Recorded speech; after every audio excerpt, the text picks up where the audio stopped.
भारतीय कृषि में आपने खाद्यान्न पढ़ा, तिलहन पढ़ा, ऑयल क्रॉप्स, दलहन पढ़ा, पल्स क्रॉप्स, इसके बाद आपने कैश क्रॉप्स पढ़े, नकदी फसलें। आज हम पढ़ेंगे उद्यान विज्ञान, हॉर्टिकल्चर। हॉर्टिकल्चर में मुख्य रूप से फल और सब्जी की खेती शामिल है। ठीक है, तो फल और सब्जी की खेती हम पढ़ेंगे। एक ही वीडियो नहीं होगा, ये छोटा सा वीडियो, इसके बाद एक दूसरा वीडियो में हम डाल देंगे। आप बिल्कुल चिंता मत करिए, हमारा पूरा प्रयास है कि आप, मेरे पास चूंकि समय है, मैं भी योजना बना रहा हूँ कि कैसे तेजी से वीडियोज को आगे बढ़ाऊँ। तो मैं बहुत तेजी से वीडियोज को आगे ले जाने वाला हूँ, आपको सब कुछ मिलेगा। और लेट लतीफ़ अब नहीं होगा, बिल्कुल निश्चिंत हो जाइए। भूगोल और इतिहास में अपनी तरफ से पूरा प्रयास करूंगा कि तेजी से आगे ले चलूँ। पहले भूगोल को खत्म करूंगा, फिर इतिहास खत्म होता रहेगा। जैसे ही भूगोल खत्म होगा उसकी जगह में विज्ञान या अर्थव्यवस्था, इकोनॉमी स्टार्ट कर दूंगा, है ना। देखिए, जीएस बड़ा है, इसको जल्दबाजी में पढ़ के 3-4 महीनों में अगर आप खत्म तो कर लेंगे, लेकिन आपने नोटिस किया होगा कि कोई भी संस्थान 3-4 महीनों में इसे नहीं खत्म कराता। पता है क्यों? या 4-6 महीनों में भी नहीं खत्म कराता है, इसलिए क्योंकि अगर आप बहुत तेजी से पढ़ लेंगे जीएस तो समझ में नहीं आएगा। जीएस के लिए जरूरी है कि धीरे धीरे पढ़ते रहिए। अरे, तैयारी करने वाले आपने देखा होगा कि सालों लगा देते हैं तैयार करने में। मैं तो ठीक ही ठाक स्पीड से ले चल रहा हूँ। अगर आप सक्रिय रहेंगे तो अगले 6, 7, 8, 9, 10 अगर इतने महीनों में भी खत्म हो जा रहा है, और खत्म ही नहीं, पूरी तरह से समझ में आने के साथ अगर खत्म हो तो क्या बात है ना। तो धैर्य रखिए, हो जाएगा। कुछ कमेंट जो कि मुझे लोगों के पिछले वीडियो में आए हैं, तो मुझे लगा कि विशेष रिक्वेस्ट है जो कमेंट करते हैं मेरे वीडियो के फॉलोअर्स, मेरे चाहने वाले। आलोक भैया, आप ऐसे ही वीडियो हफ्ते में एक जरूर डाल दिया करो। ये बोल रहे हैं गाजीपुर से लवली, अब इनका टाइटल क्या है जो भी हो। आलोक भैया, आप ऐसे ही वीडियो हफ्ते में एक बार जरूर डाल दिया करिए, क्योंकि ऐसे वीडियो यानी मोटिवेशनल वीडियो देखने के बाद पढ़ाई में मन लगता है, जोश आ जाता है, नई सोच पैदा होती है। रितेश प्रजापति, मैं रितेश प्रजापति गाजीपुर पीजी कॉलेज से, और रिक्वेस्ट, एक बार वीडियो में आप मेरा नाम जरूर ले लीजिएगा काइंडली। ओके, रितेश प्रजापति जी गाजीपुर से इतना दिल से रिक्वेस्ट है तो एक बार नाम ले लेना चाहिए रितेश जी का। कैसे हैं आप? अपना जवाब जरूर दीजिएगा अगली वीडियो में अगर आप मेरा उत्तर सुन रहे हैं तो। इसके बाद अगला एक कमेंट जो कि काफ़ी दिलचस्प लगा। सर जी, आप बहुत अच्छा पढ़ाते हो, बट अगर आप अपनी शर्ट का ऊपर का बटन बंद कर लें तो बहुत अच्छा लगेगा, प्लीज़। तो शर्ट का बटन तो मैं खोलता नहीं हूँ, हाँ, ऊपर वाला बटन मैं थोड़ा सा खोल के रखता हूँ। गर्मी का दिन है, जून का महीना है, पंखा बंद करके पढ़ाना पड़ता है, क्योंकि अगर पंखा चलेगा तो कैमरे में शोर जाएगा, तो उससे आपको मेरी आवाज़ प्रॉपरली पहुँच नहीं पाएगी। तो इसलिए जून के महीने में भी मुझे पंखा बंद करके पढ़ाना पड़ता है। आप अक्सर देखते होंगे कि मैं जब बोलता हूँ तो चेहरा पसीने से लथपथ हो जाता है, तो पंखा बंद रहता है तो पसीना थोड़ा बहुत होता है, तो थोड़ा राहत पाने के लिए ऊपर वाला ऐसे खोल देता हूँ। और कोई बात नहीं है, जून का महीना बीत जाने दीजिए, मैं पूरा नेक यहाँ तक ऐसे बंद करके पढ़ाऊँगा, ठीक है। जून की बात है, जून काफ़ी गर्मी है। इसके अलावा अगला कमेंट है जो कि मैंने गौर किया। अगर आप मेरी तारीफ करेंगे तो मैं तारीफ को यहाँ नहीं पढ़ सकता। क्यों? तारीफ पढ़ के सुनाने वाली बात नहीं होती है, तो अच्छा नहीं लगता। हाँ, किसी ने कोई विशेष आपत्ति दर्ज कराई है तो उसे मैं उठा दे रहा हूँ यहाँ पे। आजकल आप घमंड करने लगे हैं, और आपके भी अल्टरनेटिव बहुत हैं, यानी आपके दूसरे विकल्प भी हैं मेरे पास, ठीक है। घमंड नहीं है ये, आपको क्या नाम है, नाम तो नहीं दिया है, इन्होंने कुछ दूसरा नाम रखा है, क्रेस्ट साइंस एकेडमी, जो भी हो। तो इनका कहना है कि घमंड है। नहीं, घमंड नहीं है क्रेस्ट साइंस एकेडमी जी, ये आपको देखने में ऐसा लगा होगा, और ऐसा बिल्कुल भी नहीं है। घमंड रहता तो मैं क्लासेस क्यों चलाता? इसका निर्णय बखूबी कर सकते हैं कि मैं घमंडी हूँ। हाँ, स्वाभिमान और घमंड में अंतर होता है। किसी का अगर स्वाभिमान अपने साथ चिपका हुआ है तो आपको भी अपनी नज़रों में थोड़ा लचीलापन लाना होगा, ताकि आप घमंड और स्वाभिमान में अंतर कर सकें। ऐसे तो आप किसी भी स्वाभिमानी व्यक्ति को घमंडी कह सकते हैं, क्योंकि घमंड और स्वाभिमान में अंतर क्या होता है ये आप कभी नहीं बता सकते, ना मैं बता सकता हूँ। मैं कभी नहीं समझा पाऊंगा कि नहीं मैं घमंडी नहीं स्वाभिमानी हूँ। ये परिभाषा आज तक तय ही नहीं हो पाई है कि घमंड क्या होता है, स्वाभिमान क्या, पूरी तरह से तो नहीं। तो इसको आपको खुद ही जज करना होगा, ऐसा नहीं है। हाँ, कुछ लोगों ने जाके भद्दे शब्द इस्तेमाल किए हैं क्रेस्ट साइंस एकेडमी जी को, कृपया मेरे वीडियो पे ऐसा न करें। राजपूत सिंह ने क्रेस्ट साइंस एकेडमी को कुछ गलत वर्ड इस पर बोल दिया है, ठीक है, ऐसा मत बोलिए, ठीक है। कोई अगर कुछ कह देता है तो आप लोग उस पर इतना तीखा प्रतिक्रिया मत दीजिए कि मुझे भी पढ़ के अजीब लगे। आप सभी लोग मेरे लिए प्रिय हैं और झगड़ा झंझट की नौबत ना आए, और ठीक है, मैं किसको क्या बोलूँ, बस आप इतना समझ लीजिए कि गलत शब्द न मेरे लिए न आपस में एक दूसरे के लिए अच्छा नहीं लगता है, ठीक है। हाँ, फल सब्जी विज्ञान फल सब्जी विज्ञान तो दूसरा होता है, फल सब्जी उत्पादन उद्यान विज्ञान, 3 नाम से जानते हैं। उद्यान विज्ञान इंग्लिश में हॉर्टिकल्चर, इसको हम डिटेल में बोलते हैं फल और सब्जी उत्पादन, हॉर्टिकल्चर के अंतर्गत आता है। सबसे पहले जान लेते हैं हॉर्टिकल्चर के अंतर्गत आता क्या है। हॉर्टिकल्चर के अंतर्गत 4 चीजें शामिल हैं, यहाँ नीचे लिखा है। इसमें फल उत्पादन शामिल है ना, सब्जी उत्पादन शामिल है, फूलों जो सजावटी पौधे होते हैं, कभी कभी क्या होता है कि ऑप्शन में फूल न देकर सजावटी पौधे, है ना, शब्द इस्तेमाल कर दिया है, तो फूल उत्पादन शामिल है। फल और सब्जी का संरक्षण, preservation of vegetables and fruits, फल और सब्जी का संरक्षण भी इसके अंतर्गत शामिल है। यानी हॉर्टिकल्चर के अंतर्गत 4 चीजें शामिल है, ध्यान दीजिएगा, प्रश्न बना हुआ है, आगे भी बनेगा, ठीक है। थोड़ा सा चूंकि इसी से मिलता जुलता शब्द है तो थोड़ा सा मैं इनको अलग अलग कर दूं। फ्लोरिकल्चर स्पेशली फूलों की खेती के लिए एक फ्लोरिकल्चर, हालांकि फूलों की खेती हॉर्टिकल्चर के अंतर्गत भी आती है, लेकिन फूलों की खेती के लिए फ्लोरिकल्चर शब्द भी इस्तेमाल किया जाता है। एंथोलॉजी पुष्प विज्ञान होता है। देखिए, फूलों की खेती मतलब उत्पादन, फ्लोरिकल्चर मतलब उत्पादन करना, और एंथोलॉजी मतलब फूलों का विज्ञान, पुष्प विज्ञान, विज्ञान की वो शाखा जिसके अंतर्गत फूलों का अध्ययन किया जाता है, उसे क्या कहते हैं, एंथोलॉजी। यहाँ उत्पादन नहीं किया जाएगा, अध्ययन किया जाएगा किसका, फूलों का। इसी तरह पोमोलॉजी हॉर्टिकल्चर से अलग है। पोमोलॉजी विज्ञान की वह शाखा जिसके अंतर्गत फलों का अध्ययन किया जाता है, उत्पादन नहीं, उसे पोमोलॉजी कहते हैं। लॉजी मतलब अध्ययन होता है ना। Anthology, pomology, horticulture, floriculture, anthology, pomology. विज्ञान की कृषि से संबंधित विज्ञान की जितनी भी शाखाएं हैं, है ना, चाहे मधुमक्खी पालन हो, चाहे सेरिकल्चर है, एपीकल्चर है, कृषि से संबंधित जितने भी विज्ञान के क्षेत्र हैं जहां अध्ययन किया जाता है अलग अलग कृषि क्षेत्रों का, उसकी लिस्ट में बनवा दूंगा, है ना। जैसे पीसी कल्चर, आप इसमें कमेंट करिए, देखिए कितने लोग जानते हैं पीसी कल्चर क्या होता है, जवाब दीजिएगा। मैं इस तरह के जितने कृषि से संबंधित कल्चर हैं, खेती उत्पादन, उनको मैं अलग से लिखवा दूंगा। बहुत सारे अभी लिस्टिंग करनी है मुझे, भूगोल में बहुत सारी लिस्ट बनानी पड़ती है।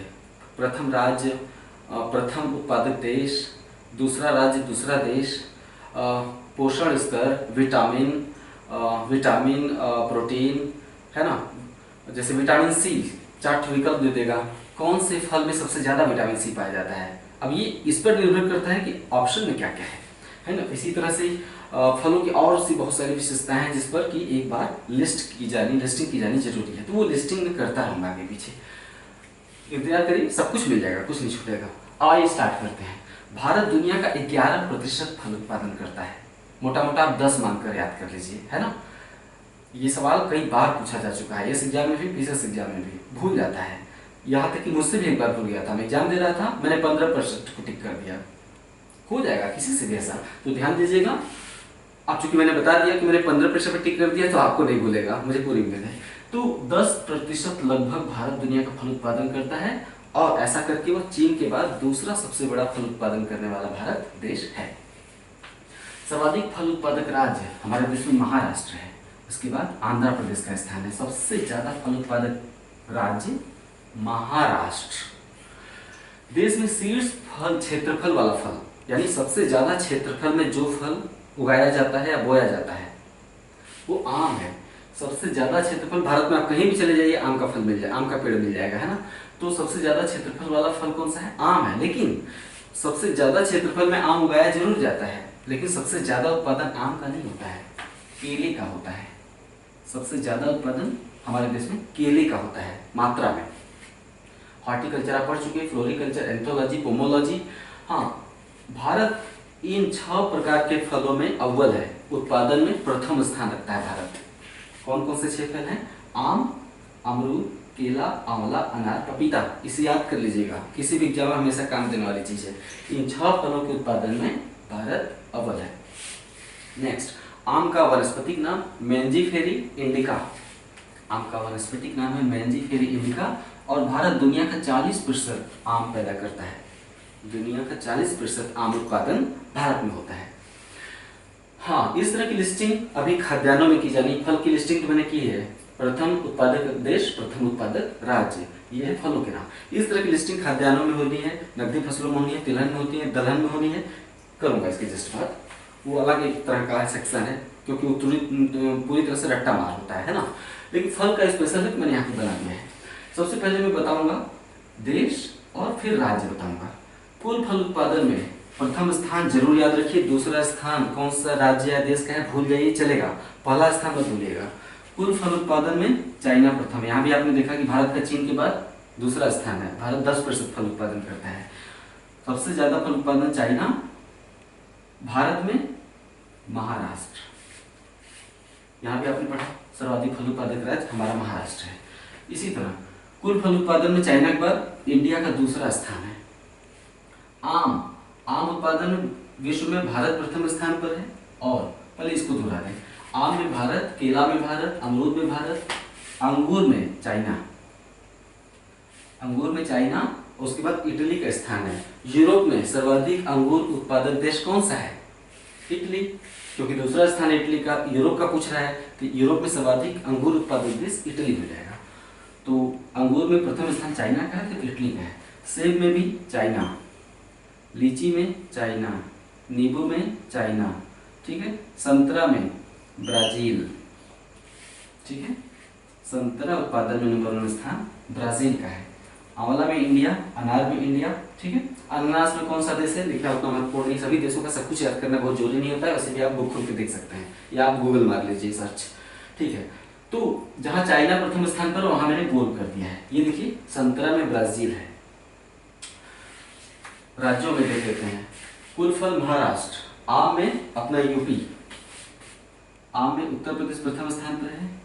केला में तमिलनाडु, ठीक है, केला में तमिलनाडु। अमरूद में महाराष्ट्र, अंगूर में अंगूर महाराष्ट्र। सेब में जम्मू एंड कश्मीर है। अक्सर लोग हिमाचल प्रदेश टिक कर देते हैं। सेब उत्पादन में प्रथम स्थान जम्मू कश्मीर राज्य का है। उसके बाद लीची, मुजफ्फरपुर की लीची बहुत ही फेमस है बिहार में, है ना। तो लीची में बिहार नंबर 1 है। नींबू वर्ग के जितने फल हैं, नींबू, संतरा, मौसमी, उसमें ज्यादातर आंध्र प्रदेश में पैदा होते हैं। हालांकि संतरा उत्पादन में महाराष्ट्र अव्वल है। आंवला, संतरा नागपुर के संतरे होते हैं ना महाराष्ट्र में, नागपुर का संतरा फेमस है, तो संतरा महाराष्ट्र में सबसे ज्यादा उत्पादन होता है। आंवला में यूपी अपना, अनार में महाराष्ट्र, अनानास में पश्चिम बंगाल। ध्यान दीजिएगा, अनानास का सबसे ज्यादा उत्पादन पश्चिम बंगाल में होता है। यूपी आम और आंवला उत्पादन में यूपी का प्रथम स्थान है। प्राय 3-4 राज्यों का नाम दिया गया है, या तो यूपी है, या महाराष्ट्र है, या तमिलनाडु है ना, या पश्चिम बंगाल है। यही 4-5 राज्यों में फल घूम रहा है। तो इसे याद कर लीजिएगा लिस्ट को अच्छे से। हाँ, आगे बचा है नारियल। नारियल देशों में इंडोनेशिया, अखरोट में चाइना, काजू इंडिया में सबसे ज्यादा पैदा होता है, ठीक है। विश्व में काजू का पैदावार सबसे ज्यादा इंडिया में है। जैतून, ध्यान दीजिएगा, स्पेन में सबसे ज्यादा पैदा होता है दुनिया में। जैतून यूरोपीय फसल है, जैतून भारत में पैदा नहीं होता है। जैतून यूरोपीय फसल है और स्पेन में सबसे ज्यादा पैदा होता है। जैतून का तेल काफी काम का होता है। अखरोट चाइना में होता है, नारियल इंडोनेशिया में। नारियल राज्यों में तमिलनाडु में पहले केरला हुआ करता था नारियल उत्पादन में प्रथम स्थान, अब तमिलनाडु ने स्थान ग्रहण कर लिया है। नारियल उत्पादन में तमिलनाडु, अखरोट में जम्मू कश्मीर, काजू में महाराष्ट्र, ठीक है। जम्मू कश्मीर अखरोट में नंबर 1 उत्पादक है और इसमें सेब में, अखरोट में और सेब में। अभी और तरह तरह की लिस्टिंग करवानी है। अभी मैंने कुछ अच्छे लिस्ट बना रखे हैं, अलग अलग सवालों को कैसे कैसे सवाल घुमा फिरा कर पूछे जा सकते हैं। वो लिस्ट मैं आपको अभी दूंगा थोड़ी देर में, 1-2 दिनों में। भारत में सर्वाधिक उत्पादन वाले 3 फल, सबसे ज्यादा उत्पादन हमारे देश में केला का होता है, उसके बाद आम का। पीछे भी बताया कि सबसे ज्यादा क्षेत्रफल वाला फल आम है, लेकिन उत्पादन में नंबर 1 केला है। तो भारत में सर्वाधिक उत्पादन वाले 3 फल हैं केला, केला के बाद आम। केला साल भर पैदा होता है। ऐसे अगर आम साल भर होता है तो आम नंबर 1 पे होता है, क्योंकि जब आम का मौसम आता है तो बाजार में हर तरफ केवल आम दिखाई देता है। लेकिन आम जो है मई लास्ट में आता है और जून लास्ट में खत्म हो जाता है। ये अलग बात है कि कहीं कहीं आम की 2 फसलें भी काटी जाती हैं। उदाहरण के लिए तमिलनाडु में, जो दक्षिणी तमिलनाडु का हिस्सा है यानी कन्याकुमारी के आसपास का क्षेत्र, वहाँ पर आम की 2 फसलें ली जाती हैं। एक वर्ष में 2 बार आम पैदा होता है। ठंडी में भी वहाँ पे आम तोड़ा जाता है, क्योंकि तमिलनाडु में क्या होता है कि ठंडी नहीं पड़ती है। कन्याकुमारी में आप जाएंगे तो आपको दिसंबर जनवरी में स्वेटर पहनने की जरूरत नहीं रहेगी। इस वजह से वहाँ आम की फसल 2 बार फल दे देती है, क्योंकि वहाँ साल भर गर्मी पड़ती है। समझ रहे हैं ना? ठीक है। तो भारत में हाँ, केला सबसे ज्यादा इसलिए पैदा होता है क्योंकि केला साल भर पैदा होता है। भारत में अंगूर उत्पादकता विश्व में सर्वाधिक है, यानी प्रति हेक्टेयर अंगूर की उत्पादकता दुनिया में सबसे ज्यादा भारत में ही पाई जाती है। और दुनिया में 80% अंगूर का उपयोग शराब बनाने में किया जाता है। आभासी फल क्या होता है? आभासी फल आमतौर पे जो फूल का अंडाशय होता है ना, फूल पुष्प का अंडाशय, उससे फल का विकास होता है। फल का विकास फूल के अंडाशय से होता है, उसे हम सामान्य फल कहते हैं। जिस फल का विकास फूल के अंडाशय से होता है उसे हम सामान्य फल कहते हैं। लेकिन जब फल का विकास फूल के अंडाशय से न होकर फूल के बाह्य दल से हो, ठीक है, फूल के बाह्य दल से हो, तो ऐसे फल को हम झूठा फल कहते हैं। झूठा फल, आभासी फल या फॉल्स फ्रूट। ऐसे कौन कौन से फल हैं से पूछा जा चुका है, 2 से 3 बार पूछा जा चुका है। निम्नलिखित में से कौन सा आभासी फल है? सेब। इसके अलावा नाशपाती, अनानास, कटहल और लीची, ठीक है, ये सभी आभासी फल हैं। नेक्स्ट, भारत में बागवानी से संबंधित कुछ संस्थान हैं स्पेशली जो बागवानी या हार्टिकल्चर से ही रिलेटेड हैं। उनको जान लीजिए। Indian Institute of Horticultural research, ठीक है, भारतीय बागवानी अनुसंधान संस्थान है ना, भारतीय बागवानी अनुसंधान संस्थान या Indian Institute of Horticultural Research Bengaluru के हैसरघट्टा में है। बंगलुरु के हैसरघट्टा में। अगला है सेंट्रल इंस्टीट्यूट ऑफ सब ट्रॉपिकल हॉर्टिकल्चर, लखनऊ। सब ट्रॉपिकल मतलब उपोष्ण, ट्रॉपिकल मतलब उष्ण, सब ट्रॉपिकल मतलब उपोष्ण। विषुवत रेखा से थोड़ा दूर जाने पर उपोष्ण शुरू हो जाता है, दक्षिणी गोलार्ध में भी और उत्तरी गोलार्ध में। विषुवत रेखा के आसपास उष्ण, जब विषुवत रेखा से दूर जाते हैं तो उपोष्ण वाला जलवायु वाला क्षेत्र शुरू हो जाता है। तो सेंट्रल इंस्टीट्यूट ऑफ सब ट्रॉपिकल हॉर्टिकल्चर या केंद्रीय उपोष्ण बागवानी संस्थान, केंद्रीय उपोष्ण कटिबंधीय बागवानी संस्थान कहाँ पे है? लखनऊ में है ना। उत्तर भारत उपोष्ण क्षेत्र में आता है, जबकि जो दक्षिण भारत है उष्ण कटिबंधीय क्षेत्र में आता है। क्यों? क्योंकि दक्षिण भारत कर्क रेखा के दक्षिण में है, इसलिए उष्ण कटिबंध के क्षेत्र में आ जाता है दक्षिण भारत। जैसे मध्य प्रदेश का दक्षिणी क्षेत्र, महाराष्ट्र, आंध्र प्रदेश, कर्नाटक, तमिलनाडु उष्ण कटिबंध में। लेकिन कर्क रेखा के ऊपर का जो क्षेत्र है, यानी कर्क रेखा के उत्तर का क्षेत्र, वो उपोष्ण के अंतर्गत आता है, यानी सब ट्रॉपिक के अंतर्गत आता है। तो लखनऊ कहाँ है? कर्क रेखा के ऊपर ही तो स्थित है। इससे आपको याद करने में आसानी होगी कि सेंट्रल इंस्टीट्यूट ऑफ सब ट्रॉपिकल हॉर्टिकल्चर लखनऊ में है। Next, national research centre for arid horticulture. Arid मतलब होता है सूखा, शुष्क। National research centre for arid horticulture Bikaner में है। राजस्थान एक शुष्क क्षेत्र है ना, बीकानेर। या राष्ट्रीय, ठीक है, राष्ट्रीय शुष्क बागवानी अनुसंधान केंद्र, राष्ट्रीय शुष्क बागवानी अनुसंधान केंद्र बीकानेर में है। अगला, केंद्रीय बागवानी संस्थान, ठीक है, केंद्रीय बागवानी संस्थान या सेंट्रल हॉर्टिकल्चरल इंस्टीट्यूट कहाँ पे है? नागालैंड के मेजिफेमा में है। केंद्रीय बागवानी संस्थान महत्वपूर्ण है, इस नागालैंड के मेजिफेमा में है। इसकी स्थापना 2006 में की गई थी। ये हो गया, आज आपने हॉर्टिकल्चर के बारे में जानकारी ली। और इसके अलावा फलों से संबंधित जो पोषण स्तर होता है, अलग अलग फलों में क्या क्या पाया जाता है, जैसे कि आयरन की मात्रा किस फल में सबसे ज्यादा पाई जाती है। ये सब सवाल कृषि से संबंधित जो सवाल आजकल बहुत ही कोने से उठा रहा है। वो आमतौर पे किताबों में नहीं मिलते हैं। जैसे एनसीईआरटी वगैरह किताबों में इस चीज़ों के उत्तर नहीं मिलते हैं, कुछ ज़्यादा ही अंदर जाके पूछ रहा है। जैसे कि कौन से फल में आयरन की मात्रा सबसे ज़्यादा पाई जाती है, निम्नलिखित में से कौन से फल में विटामिन सी सबसे ज़्यादा पाया जाता है। आमतौर पर लोग जो नहीं जानते हैं विकल्प में नींबू को टिक कर देंगे। नींबू से भी ज़्यादा विटामिन सी या आंवला से भी ज़्यादा विटामिन सी किसी दूसरे फल में पाया जाता है। तो जो पोषण स्तर है वो बढ़ा देंगे। और अम्ल कौन से फलों में, जैसे आंवला में कौन सा अम्ल, लीची में, सेब में, ठीक है, नींबू में, और भी बहुत सारे हैं। तो पोषण स्तर, अम्ल, विटामिन वगैरह और संबंधित विशेषताएं फलों की वो मैं अगले वीडियो में कर दूंगा। उसके बाद फिर सब्जी, इसमें आपने हॉर्टिकल्चर के अंतर्गत केवल फल पढ़ा, सब्जी नहीं पढ़ा है। सब्जी का दूसरा वीडियो होगा। धीरे धीरे ही पढ़ते रहिए। नोट्स बना रहे हैं कि नहीं आप लोग? नोट्स बनाएंगे तभी कारगर होगा। केवल ऐसे ही नोट्स बहुत व्यवस्थित बनाइएगा जैसे मैं बना रहा हूँ, या आपके पास अपना कोई तरीका हो तो उस तरीके से भी आप नोट्स बना सकते हैं। नोट्स बना के दोहराव करना बहुत जरूरी है। दोहराव करने का तरीका मैंने अपने एक वीडियो में बताया था कि जिस चीज़ को आप आज पढ़ रहे हैं उसे आज मत रिपीट करिए, कल सुबह उठ कर रिपीट करेंगे, सुबह सुबह। तो इस तरह से अगर आप करेंगे, किसी चीज़ को आज पढ़ा, कल रिपीट जरूर किया उसे। 24 घंटे के अंदर एक बार रिपीट करना जरूरी है। 24 घंटे के अंदर चीज़ों को रिपीट कर लेने से, यानी दूसरे दिन सोकर उठकर रिपीट कर लेने से बहुत लंबे समय तक याद होता है।